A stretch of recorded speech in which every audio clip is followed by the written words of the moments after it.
Lucas 22, versículo 7 hasta el versículo 23. Dice la palabra del Señor. Llegó el día de la fiesta de los panes sin levadura, en que debía sacrificarse el cordero de la Pascua. Entonces Jesús envió a Pedro y a Juan, diciendo: Id y preparad la Pascua para nosotros, para que la comamos. Ellos le dijeron: ¿dónde deseas que la preparemos? Y él les respondió: He aquí, al entrar en la ciudad, os saldrá al encuentro un hombre que lleva un cántaro de agua, seguidle a la casa donde entren. Y diréis al dueño de la casa: el maestro te dice: ¿dónde está la habitación en la cual pueda comer la Pascua con mis discípulos? Entonces él os mostrará un gran aposento alto, dispuesto, preparadla allí. Entonces ellos fueron y encontraron todo tal como él les había dicho, y prepararon la Pascua. Cuando llegó la hora, se sentó a la mesa y con él los apóstoles, y les dijo: intensamente he deseado comer esta Pascua con vosotros antes de padecer, porque os digo que nunca más volveré a comerla hasta que se cumpla en el reino de Dios. Y habiendo tomado una copa, después de haber dado gracias, dijo: tomad esto y repartidlo entre vosotros. Porque os digo que de ahora en adelante no beberé del fruto de la vid hasta que venga el reino de Dios.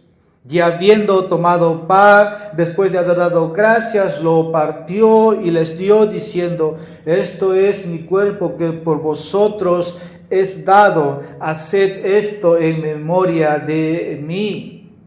De la misma manera tomó la copa después de haber cenado, diciendo: esta copa es el nuevo pacto en mi sangre, que es derramada por vosotros. Mas he aquí, la mano del que me entrega está conmigo en la mesa, porque en verdad el Hijo del Hombre va según se ha determinado, pero ay de aquel hombre por quien él es entregado. Entonces ellos comenzaron a discutir entre sí quién de ellos sería el que iba a hacer esto. Vamos a orar.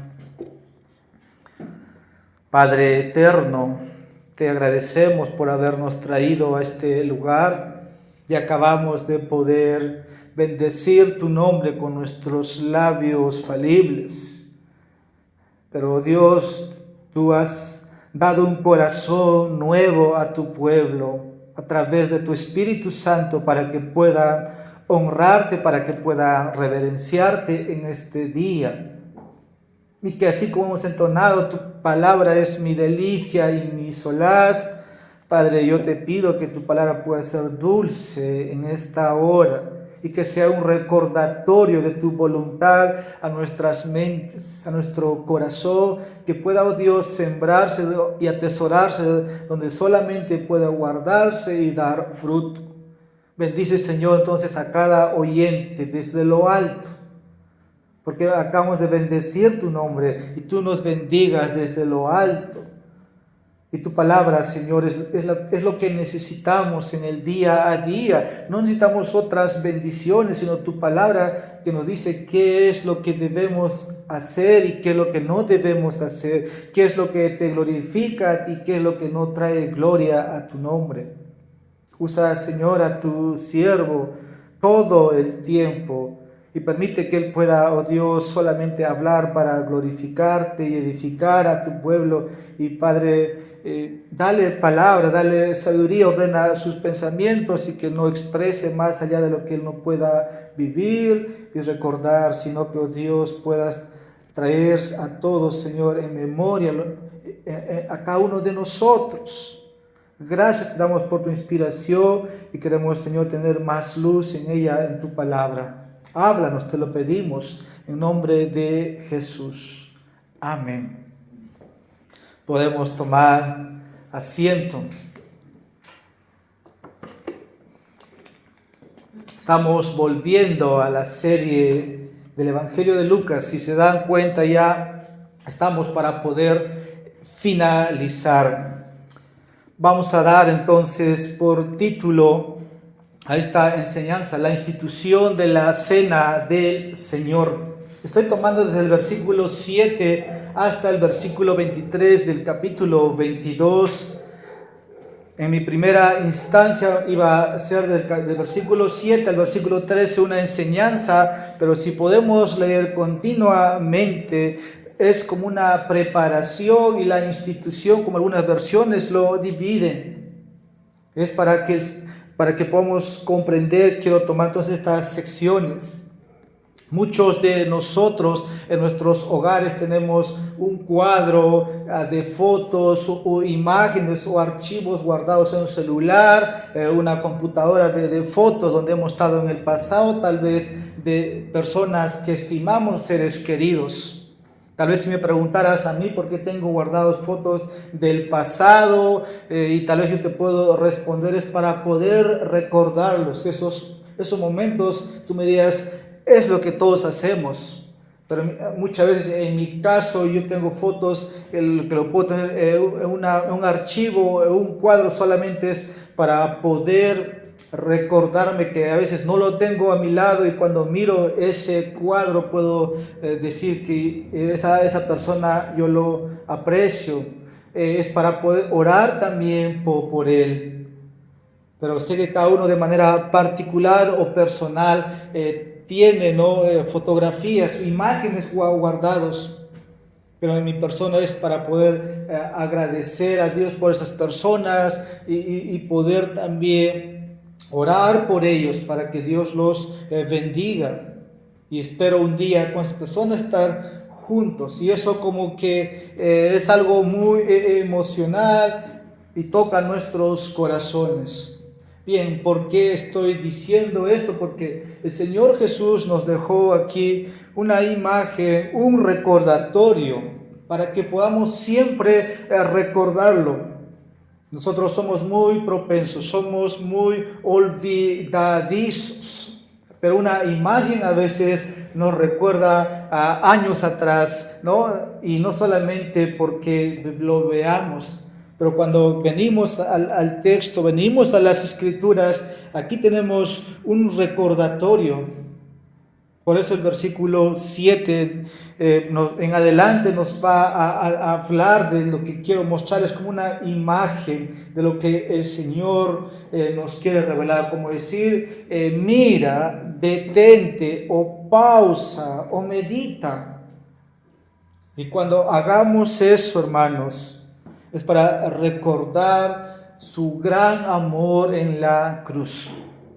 Nosotros no fuimos los testigos oculares de ver a nuestro Salvador colgado en una cruz y decir las 7 palabras y que al final entregue su espíritu. Pero la palabra de Dios nos dice todo esto. Por eso, cuando leemos, y estamos ya en la parte final, porque habían visto los primeros 6 versículos donde Judas es el que toma su parte, y dice, entró Satanás en Judas, y dice, él fue y pidió dinero, ¿no? Y los sacerdotes le dieron dinero, pero ya estaba empezando la traición. Pero aquí Jesús va un poco. En el versículo 22 dice que no fue esto una sorpresa para Jesús. En otras palabras, la traición de Judas no sería una sorpresa para el Maestro, porque dice Cristo que todo va de acuerdo al plan determinado de Dios. Pero también en esta cena, Cristo va a decir, he aquí la mano del que me entrega está conmigo en la mesa. ¿Cómo es que Jesús sabe todo esto? Aquí vamos a ver 2 cosas, ¿no? Están los discípulos, está en la mesa, y Jesús simplemente dice, uno de ustedes va a ser un traidor, y Judas dice, ¿seré yo? hipocresía de Judas, pero también los demás discípulos, porque vamos a ver más la semana que viene, van a decir, entonces empezaron a discutir entre ellos quién de ellos sería el mayor.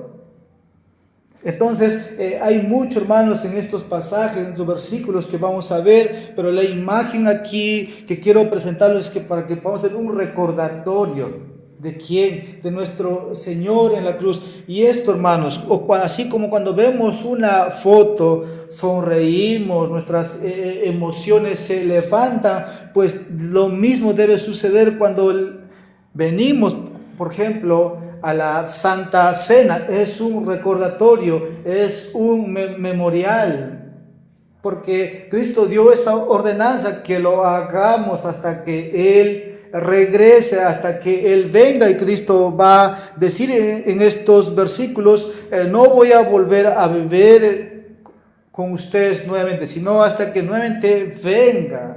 Entonces hay mucho, hermano, todo esto debe llenarnos de afectos o deseos sinceros. Una foto es momentáneo, pero ver a o tener un recordatorio de nuestro Señor siempre nos va a llevar al final a alabanza, ¿no? A alabanza, y eso hace bien a nosotros.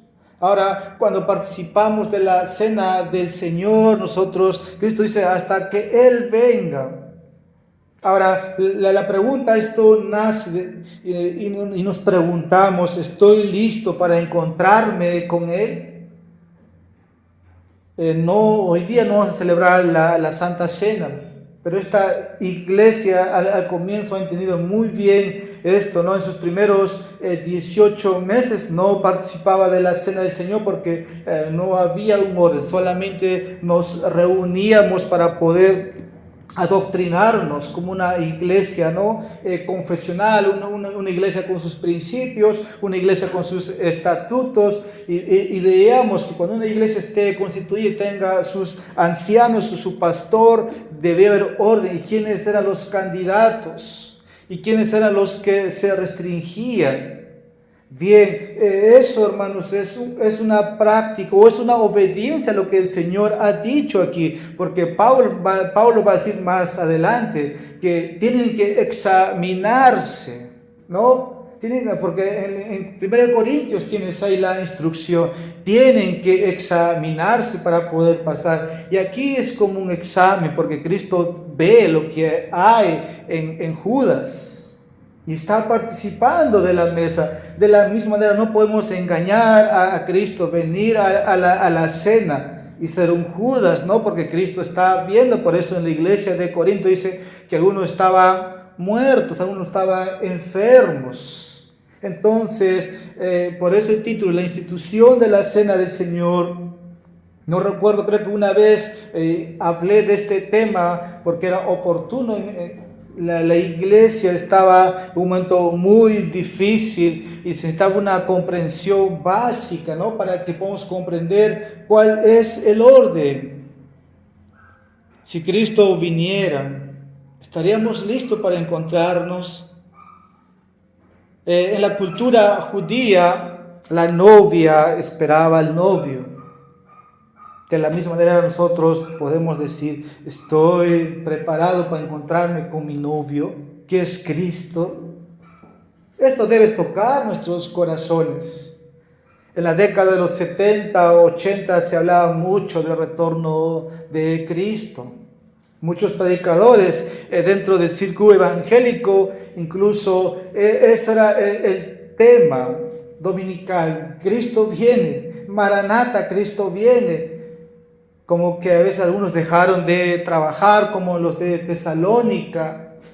Muchos de los dice, se cuenta entre hermanos, yo no soy de esta generación, pero muchos dicen, ¿no?, que algunos dejaron de estudiar, con tal que se preparen para ese encuentro, y por ahí dice que esa generación fue castrada porque al final Cristo no vino. No es para nosotros revelado el día del Señor, pero va a venir. Por eso debemos estar preparados.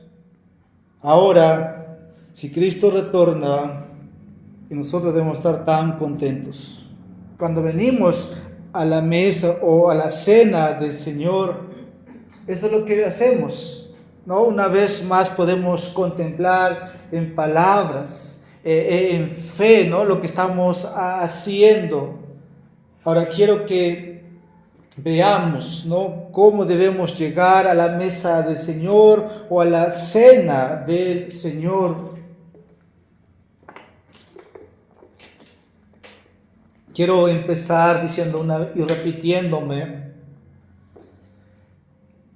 en cuanto a cómo la iglesia del Señor celebra la Santa Cena. En la historia, algunos lo han celebrado de manera semanal, domingo tras domingo. Algunos en la mañana, algunos en la tarde, aunque la iglesia del primer siglo lo hacía en la tarde, hay registro de eso y solamente participaban los miembros.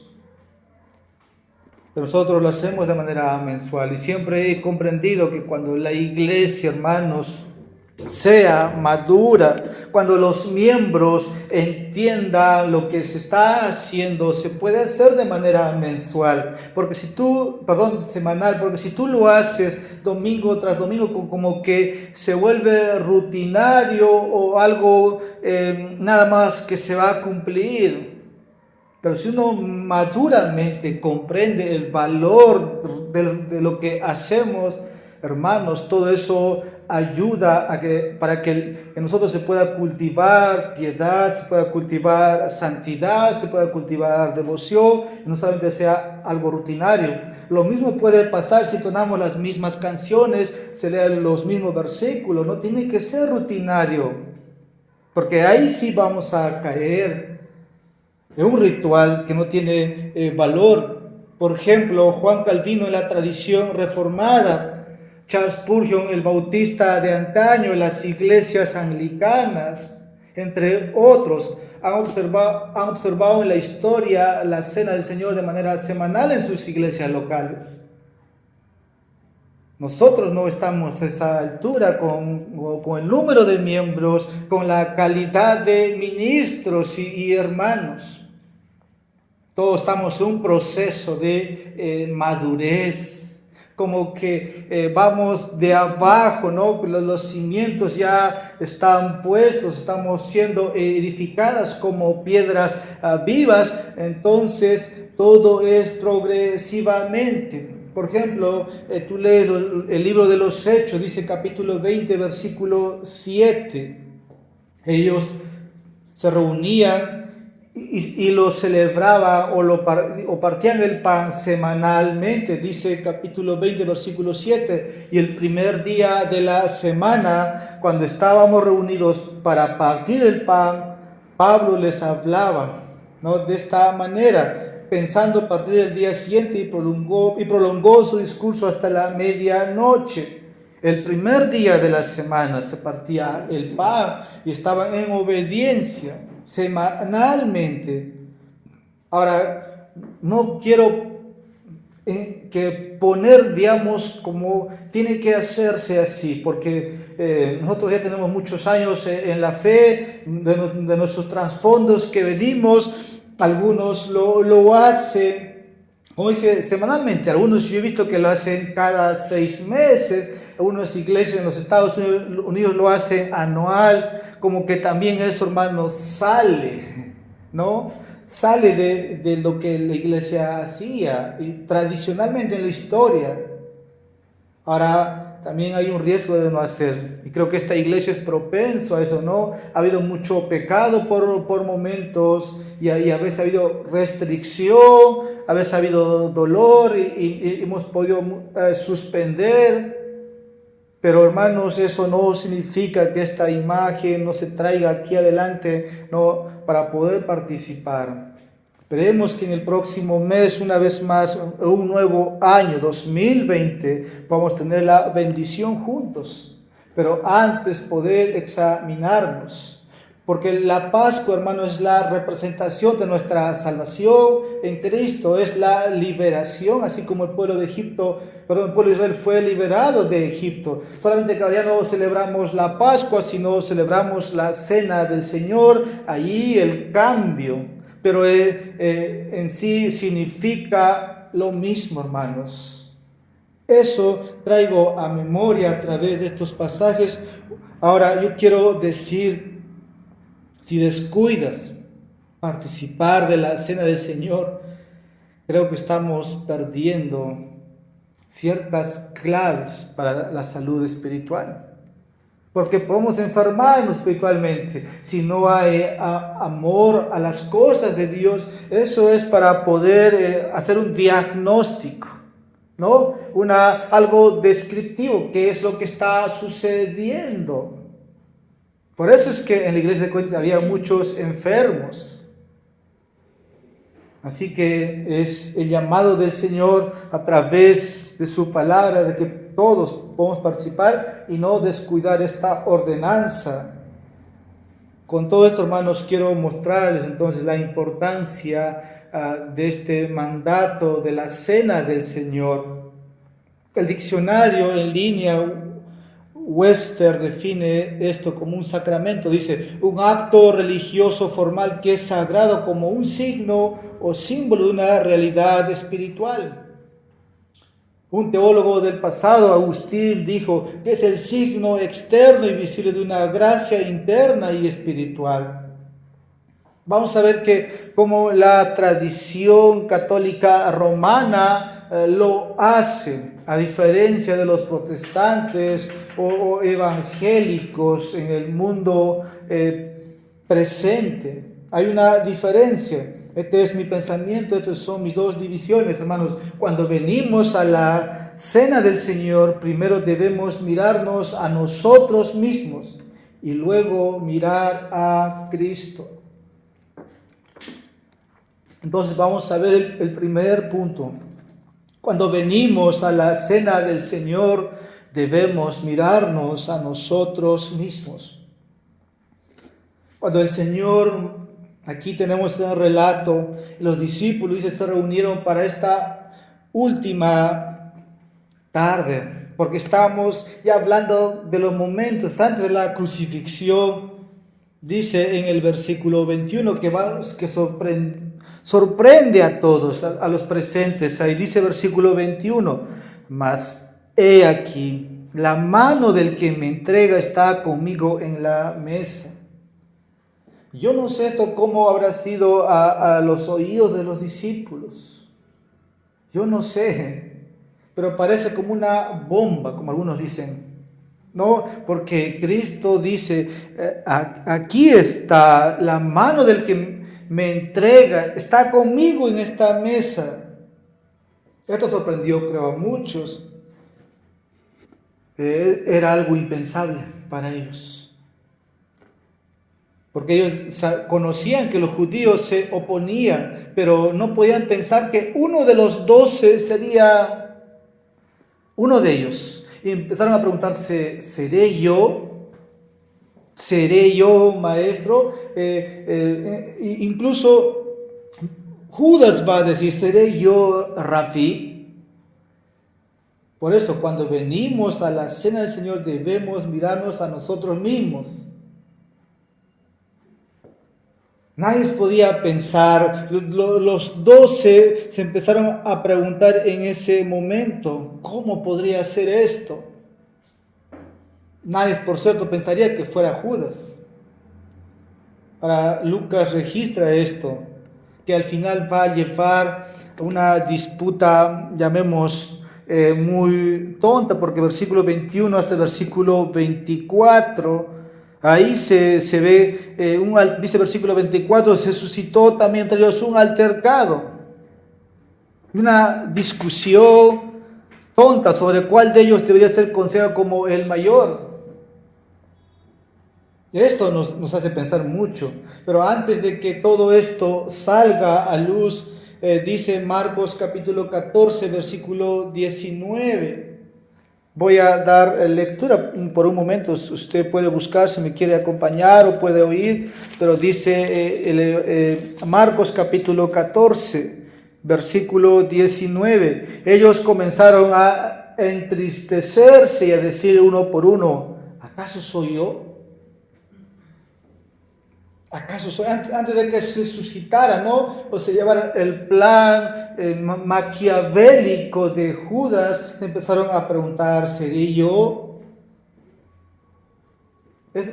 En sí era muy positivo lo que estaban haciendo, porque estaban diciendo, Señor, yo te voy a seguir hasta el final. ¿No? Estaban probando su lealtad a quien les había llamado. ¿Seré yo? Cristo va también, bueno, solo Cristo conoce, ¿no? Solo Cristo conoce. Ahora Mateo dice que capítulo 26, versículo 25, dice, Judas también se hizo la pregunta, ¿acaso soy yo rabí? Bueno, eso también tiene que ver con este hombre, si era sincero. También estaba siendo probado su fidelidad, su lealtad. Pero en el caso de Judas fue su cinismo, fue su hipocresía. Él estaba mostrando externamente a los demás, todo está bien, pero Jesús lo conocía. Pero nadie dijo que Judas iba a ser ese hombre. Cada uno se preguntó, Señor, ¿soy yo? Pero Judas dice, ¿acaso soy yo? Primera de Corintios 11, versículos 28 a 32, Pablo dice que cada persona debe examinarse antes de participar de la cena del Señor. Y también advierte que si comemos y bebemos sin examinarnos, juicio comemos y bebemos para nosotros mismos. Esto se refiere a la disciplina del Señor. De ahí la severidad de participar. Yo creo que desde que hace años volví a tener comunión con la iglesia, el cuerpo del Señor, habrá sido pocas veces, hermanos, que no he participado. Pero he visto a muchos no participar y simplemente por asuntos triviales en sus vidas o porque simplemente aman más lo que hacen y no aman al Señor y dejan de participar al Señor porque simplemente ven, no entienden el pasaje, el Señor me va a disciplinar. Pero cuando todos están en su desobediencia. Pero en Corintios se ve enfermos, incluso muertos. Hay varias áreas, hermanos, ahora donde debemos examinarnos, y es lo que quiero transmitirles. Primero, debemos examinar nuestras actitudes. Jesús comenzó aquí dando gracias, versículo 17, y habiendo tomado una copa, después de haber dado gracias, dijo, tomad esto y repartidlo entre vosotros. Jesús aquí dio gracias por la copa y luego la pasó a sus discípulos. Esto no voy a ir a lo que dicen los manuscritos o los idiomas, pero creo que el orden es la copa y el pan. ¿No? Lo que hacemos siempre, por ejemplo, la Pascua judía, o la manera como lo hacía, nos dice los registros que habían 4 tazas. Algunos dicen 3, pero creo que aquí Lucas registra las primeras copas, por no decir tazas. La primera copa era acompañada por la oración y era de esa manera: bendito seas, Yahweh, nuestro Dios, que has creado el fruto de la vid. Esta era una oración de acción de gracias. Jesús lo introdujo diciendo aquí que sería la última vez que participaría hasta que se cumpla, ¿no?, en el reino de Dios una vez más, o se celebre una vez más. Ahora, la segunda copa es la explicación de por qué se celebró ese día. Porque versículo 7 hemos empezado leyendo. Luego se dice, llegó el día de la fiesta de los panes sin levadura, en el que debía sacrificarse el cordero de la Pascua. Y ahí tú ves el relato de cómo hay una preparación. se cuenta la historia de una hermana en la iglesia de Charles Spurgeon en el pasado, que se había preparado toda la semana para el día domingo para participar de la cena del Señor, pero el día domingo se puso a pensar en lo que había hecho, es como se había cuidado y dijo: he perdido el tiempo haciendo eso. Spurgeon relata esto para mostrarnos, ¿no?, cómo podemos ser. Muchos podemos ser como esta mujer. De nada nos puede al final beneficiar. Si toda la semana me preparo para ese día que va a llegar, el día domingo, lo desecho en un momento. Hay que tener mucho cuidado. Aquí en la segunda copa Jesús dio gracias por el pan, interpretando los elementos de la Pascua para mostrar que venía o iba a ser eminente su muerte. Pero Él les instruyó que deberían hacerlo esto en el futuro, en memoria de Él. Hay muchos himnos basados en lo que estoy diciendo, en memoria de Él. Incluso nuestro himnario lo tiene, aunque no lo entonamos. La tercera copa tiene que ver con la bendición. De la misma manera se daba gracias. Pero aquí en el relato de Lucas, Jesús explica aquí que esto simboliza el nuevo pacto en su sangre derramada, hermano, por ti, derramado por mí. Esto es lo que tenemos, y esto era llevado a cabo con la entonación de los salmos, el Jalel, como es conocido. Ahora, para volver a una contextualización de lo que no lo hacemos como lo hacía el judío, sino que estamos marcados por una nueva era, ¿no? Ha sido inaugurado el nuevo pacto y la iglesia ha dado marcha de cómo debe hacerse.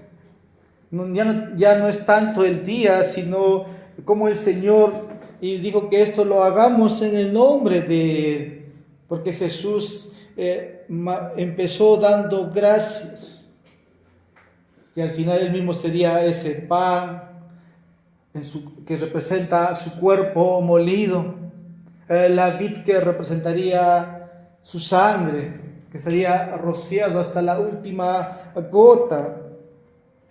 Ahora, el judío, hermanos, lo hacía. La Pascua, hermanos, fue un tiempo para dar gracias a Dios para el pueblo de Israel por su liberación. 400 años de esclavitud, no era para más. Cuando son liberados tienen que hacer esto. Por eso dice el versículo 7, ¿no? Llegó el día de la fiesta de los panes sin levadura. Ese pan representa a Cristo, sin levadura, sin pecado. Y el pan, el judío era pan sin levadura, literal. Ese pan es Cristo. Ahora la cena del Señor, hermanos, es un tiempo para agradecer a Dios por la salvación que Dios ha provisto a nuestras almas en Cristo Jesús. Y esto debe traer, hermanos, acción de gracia, debe haber gozo en nosotros, porque hay, hermanos, esperanza. Ya no como el mundo no tiene esperanza. Ellos aguardan la ira, la destrucción de este mundo. Nosotros esperamos cielos nuevos, tierra nueva, una esperanza futura al lado de los santos. Si solamente por un momento contemplamos lo que va a ser, hermanos, nos gozamos. Es un recordatorio y hay esperanza.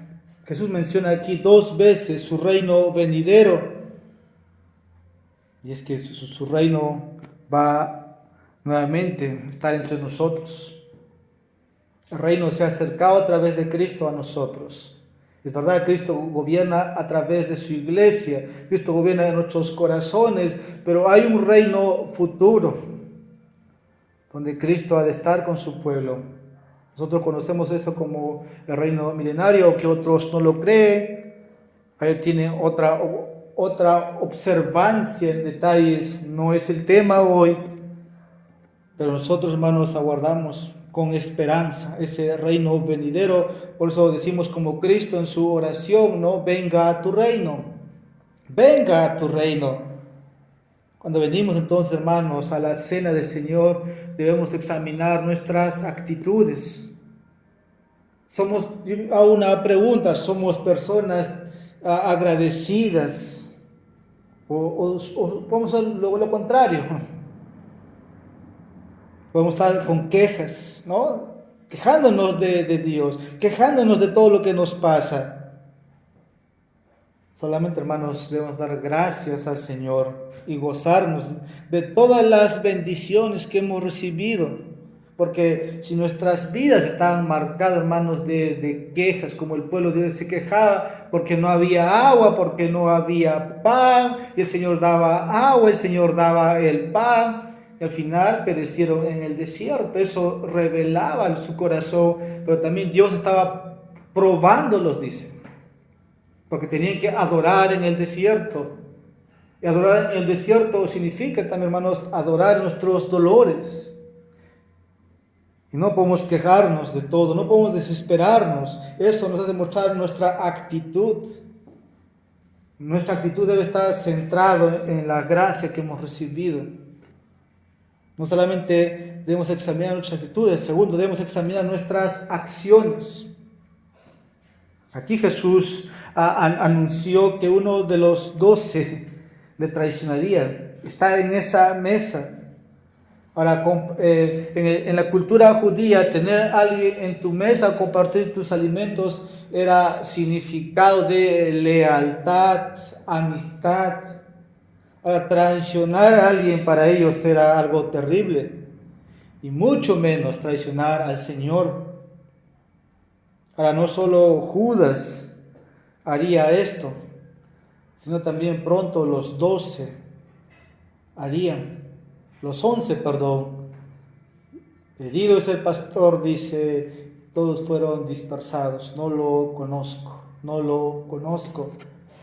Yo espero que ninguno de nosotros pueda ser un traidor y en un momento caiga, o que es posible. Porque nosotros conocemos a los hombres que traicionan la fe como apóstatas, aquellos que están apostatando de la fe. Una vez estuvieron con nosotros, pero ahora no están con nosotros. Y si no están con nosotros, dice la Escritura, es para que se revelaran que no pertenecen a nosotros. Y eso ha traído mucho daño, así como el caso de Judas. Ahora, tampoco quiero decir que ninguno otro está libre de esto. Pero como los apóstoles somos propensos a ciertas actitudes pecaminosas, al orgullo, a discutir quién es el más grande. Versículo 24 dice, suscitó entre ellos un altercado. Bueno, estos son los inicios de los apóstoles. No terminaron así la carrera cristiana, ténganlo presente. Ahora, en la cena del Señor es un momento para que hagamos la pausa y examinémonos en nosotros. En este mes, en esta semana, ¿ha habido orgullo en mí? ¿Cómo están mis acciones? Ahora, si la respuesta es sí, dice la Escritura, es que nos examinemos. Eso dice Pablo en 1 Corintios 11, versículo 28. Si el Espíritu nos convence, te convence de tu pecado, entonces la única alternativa es, ¿no?, que procedas en arrepentimiento. Y la sangre de Jesús es suficiente. Es suficiente. Si vas arrepentido, Él te va a limpiar. Tercero, debemos examinar nuestros afectos. Primero dije actitudes, acciones, ahora nuestros afectos. Jesús les dijo aquí a los 12, versículo 15, y les dijo, intensamente he deseado comer esta Pascua con vosotros antes de padecer. Ahora, Cristo utilizó esta expresión, dice, he deseado. Es como si el deseo de mis deseos es esto. A un deseo interno que estaba en Jesús de compartir con sus discípulos, porque dice Juan capítulo 13, versículo 1, que Él los amó hasta el fin. Ese era el afecto sincero que Cristo tenía por sus discípulos. Ahora, ese deseo de Jesús pronto le llevaría a la cruz. El Hijo sin pecado, el Hijo inmaculado, pronto le llevaría a la cruz, a sufrir el peor sufrimiento que podía soportar. Eso dice 2 Corintios capítulo 5, versículo 21. Al que no conoció pecado, dice, se hizo pecado por nosotros para que nosotros fuésemos hecho justicia de Dios en él. Dijo alguien, no hay mayor amor en el universo que el amor que llevó al Salvador a ofrecerse a sí mismo como castigo por nuestros pecados. Porque de tal manera amó Dios al mundo que ha dado a su Hijo unigénito para que todo aquel que en él crea y no se pierda sino tenga vida eterna.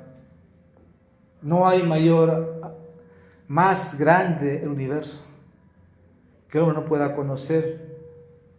Solamente es el amor del Salvador.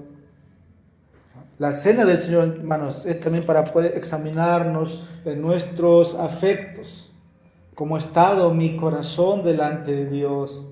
Si he vivido con fe cada día en el Hijo de Dios, el cual me amó y se entregó por mí, como dice Pablo en Gálatas capítulo 2, versículo 20.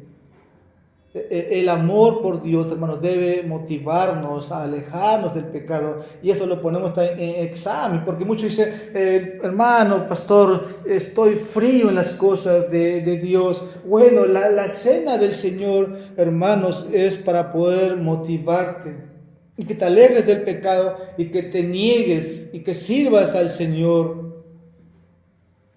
Ese amor sacrificial de Cristo es un ejemplo. Así que es un recordatorio. Cuando venimos a la cena del Señor debemos reconocer quiénes somos. Ahora quiero pasar a la parte final porque ya el tiempo está que me gana. Mi segundo punto es el siguiente. Cuando venimos a la cena del Señor debemos mirar a Cristo. Si nos miramos a nosotros mismos por mucho tiempo, vamos a desesperarnos. Y alguien ha dicho, hermano, sabiamente, por cada mirada a ti mismo, mira a Cristo 2 veces. ¿Y por qué estoy hablando de que debemos mirar a Cristo? El punto aquí es que si nos miramos a nosotros mismos, en otras palabras, si estamos confiando en nosotros mismos, nos estamos engañando. El profeta Jeremías dijo que este corazón es engañoso. Pero si miramos a Cristo y no miramos nuestras obras, si miramos su cruz, Él es nuestra esperanza, Él es nuestra salvación. Aquí vamos a ver 4 cosas para considerar. Primero, mire a Cristo, quien soberanamente dio su vida por su propia voluntad. Los versículos 7 al 13 se ve ahí el control de Cristo sobre las circunstancias de su muerte próximo. Mire a Cristo, quien soberanamente dio su vida por su propia voluntad. Fue iniciativa. Llegó el día de la fiesta de los panes sin levadura, en que debía sacrificarse el cordero de la Pascua. Entonces Jesús envió a Pedro y a Juan diciendo, id y preparad la Pascua para nosotros, para que la comamos. Ellos le dijeron, ¿dónde deseas que la preparemos?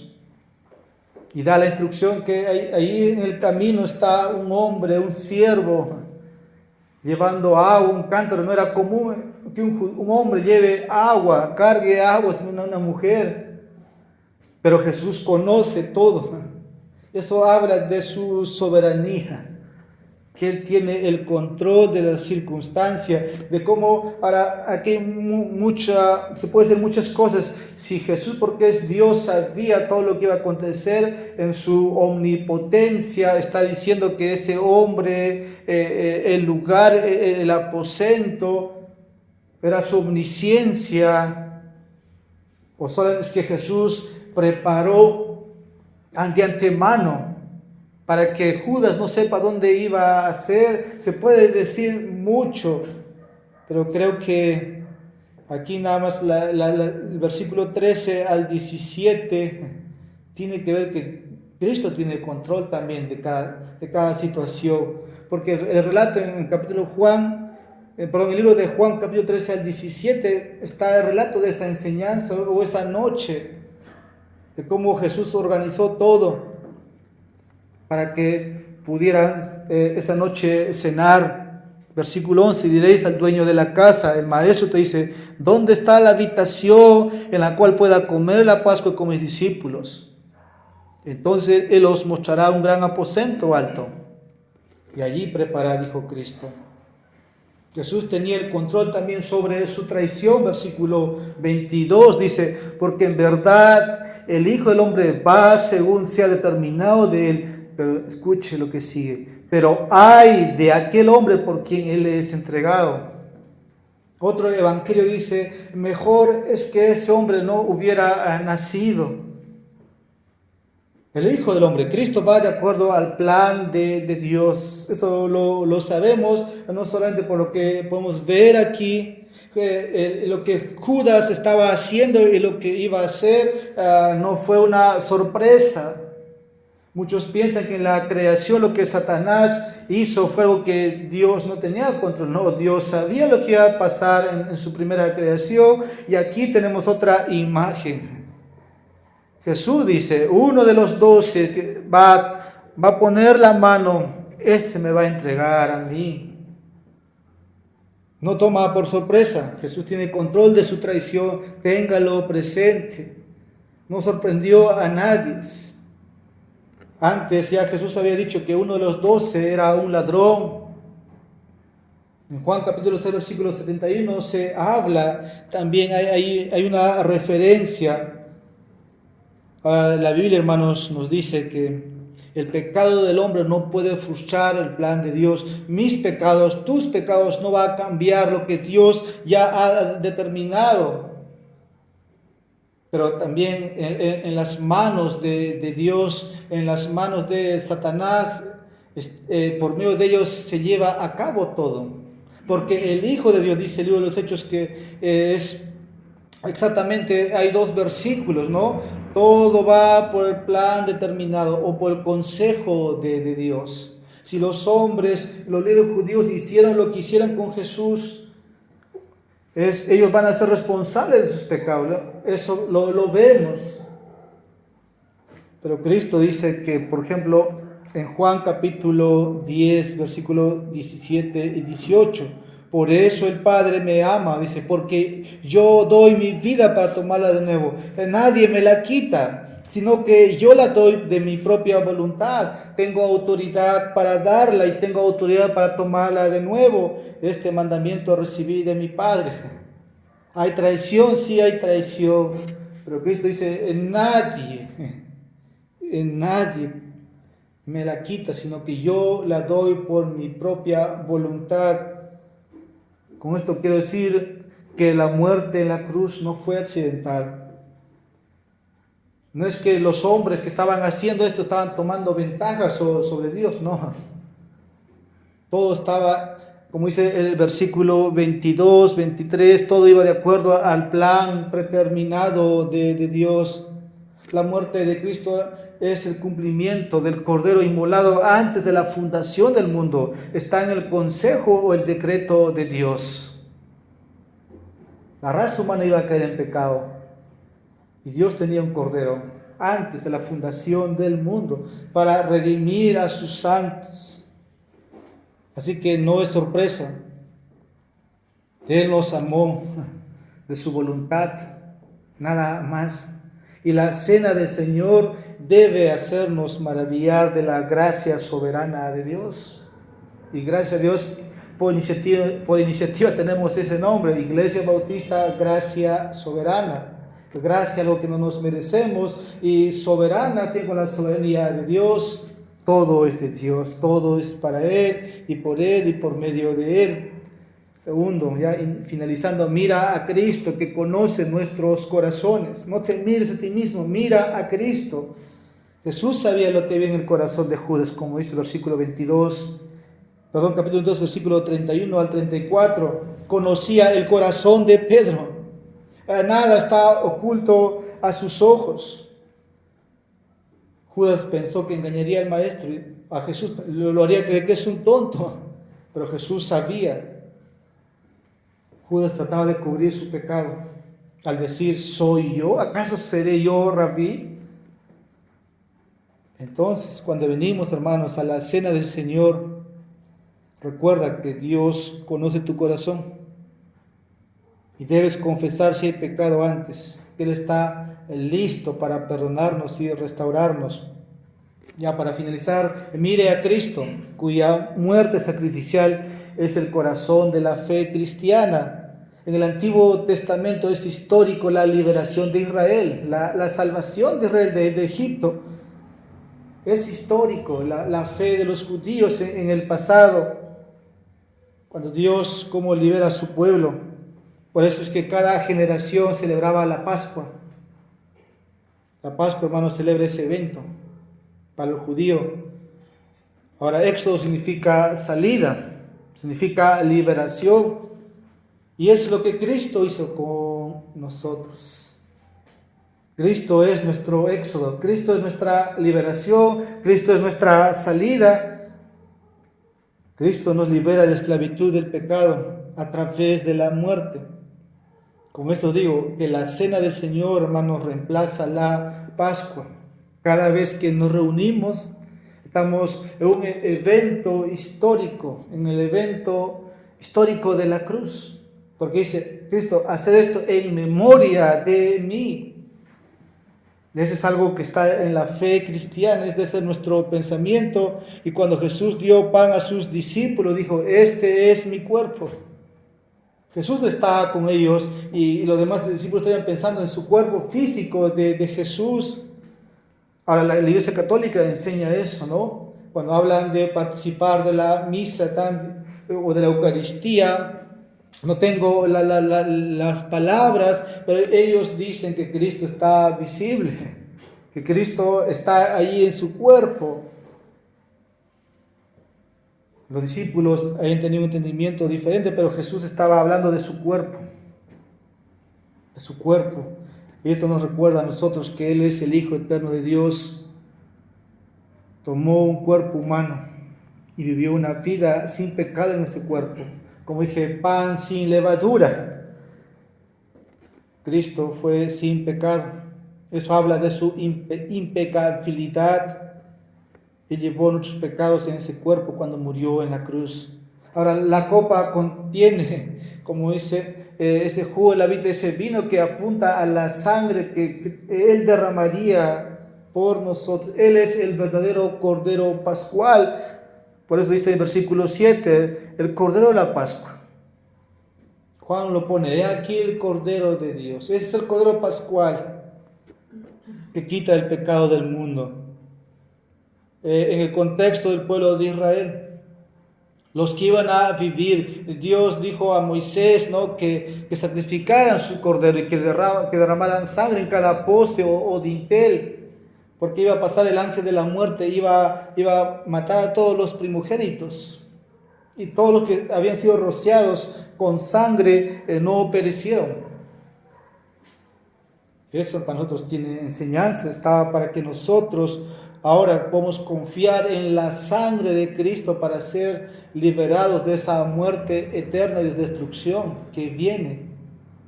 Cristo es el pan, Cristo es esa vid. Por eso Cristo dice ahí, bebed todos. No hay un rango, no hay una jerarquía o élite.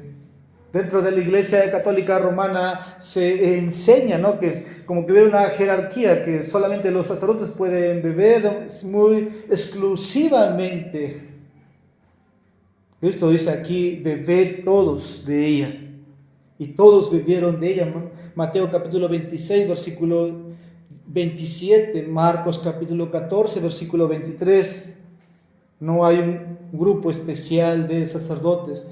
Todo creyente debe participar del pan y de la copa. Además, Cristo dice, esta copa es derramada por ti, porque este es el nuevo pacto en su sangre. Versículo 20. Así como el antiguo pacto fue puesto. El nuevo pacto ahora se refiere a Cristo nada más, de cómo Dios hace un pacto con nosotros, pero es Dios solamente, ya no hay dos participantes, es Dios. El hombre solo puede aceptar o rechazar. Hebreos nos declara, hermanos, que Cristo se ofreció como un sacrificio por los pecados de los hombres, un solo sacrificio, un solo recordatorio, un solo memorial, y esto nos vuelve en comunión con Él. Así que la muerte de Jesucristo debe ser, hermanos, algo que debemos tener presente cuando venimos a la cena del Señor. Mirar a Cristo diariamente, crucificado. Mira a Cristo, hermanos, cuya resurrección y regreso nos asegura la eficaz de su muerte. Debemos tener presente siempre. En versículos 16 y 18 tenemos esto. Dice versículo 16, porque os digo que nunca más volveré a comerla hasta que se cumpla en el reino de Dios. Versículo 18, porque os digo que de ahora en adelante no beberé del fruto de la vid hasta que venga el reino de Dios. Como dije, hay mucho que decir sobre este tema, de que cuándo se va a volver a celebrar. Muchos hablamos de las bodas del Cordero, cuando Cristo nuevamente nos va a servir. Si esto va a ser en el reino milenario o va a ser en otro contexto, pero es eminente, hermanos. Todo tiene un cumplimiento y se va a cumplir después que Cristo vuelva una vez más. Ya para finalizar, cuando venimos a la cena, cuando vienes a tomar lo que es el pan, el jugo de la vid, estamos proclamando la muerte del Señor. Y proclamar significa predicar. Les comunicamos a los que están presentes, ¿no?, que Cristo fue inmolado por nuestros pecados. Pero también es el anuncio del Evangelio para ellos. No necesitan ir a Jerusalén, a Israel, para ver dónde ocurrió todo, sino la Santa Cena es ese recordatorio. Como conclusión, si tu corazón está un poco frío hacia las cosas de Dios, hacia el Salvador, ten presente este recordatorio. De lo que hoy día hemos hablado, mírate a ti mismo, pero ve primero tu condición y de ahí mira a Cristo y confiesa en tu debilidad. Como dije, al final eso te va a llevar a apartarte de lo que te ata. Puedes tener comunión con Cristo, quien se entregó por ti. Y esto debe conmovernos cada vez que venimos y poder decir gracias por la salvación que hemos recibido. Vamos a orar.